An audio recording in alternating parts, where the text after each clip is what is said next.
Love is Blind, Lessons Learned, lesson number 3. This is the third of a bunch of videos I'm creating, each one highlighting what I think is a lesson we can all learn from the Love is Blind series, the last series. And here is the lesson. Choose your ICKS. Okay, now I'm referring here to the Hawaiian shirt ick. Those of you who watch the series will know what I'm talking about here.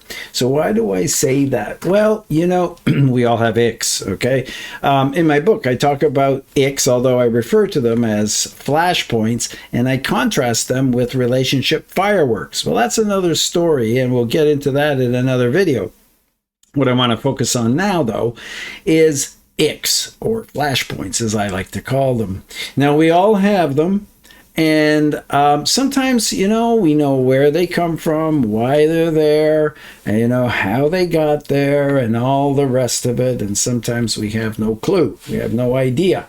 It's just like the situation where, you know what, no matter what, you find pandas cute. That's what I call a bit of a firework, you know. You can't figure it out. They're just cute. As far as ICKS and that kind of thing go, well, again, sometimes, you know, you hear music that makes you want to get up and dance, and sometimes you hear music that makes you just want to get up and leave. Okay, same thing. So why is it important that we choose our ICKS? Well, in a way, they choose us, but frankly, what happens is we sometimes have to take an ick and either deal with it, tolerate it, put up with it, whatever.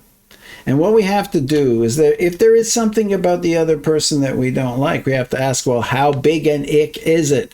How much does this ick really matter in the grand scheme of things, in the big picture? How much does it really matter? And you know what? There's a kind of a cost-benefit thing. You know, you might want to make this ick a big deal, but at what cost? And so what I'm saying is, and this is something to always bear in mind, because nobody's perfect. Everybody we're going to meet's got at least, you know, a nick or two for us, and vice versa, of course. So what I want you to remember is, if there's something about the other person that's an ick for you, and if it's not that big a deal in the grand scheme of things, put it in perspective, okay? On the other hand, if there is something that's as big an ick as a deal breaker, okay, that's another matter. So, bottom line, choose your ICKS, okay? Choose them wisely and choose them consciously, okay? So, till next time, bye for now.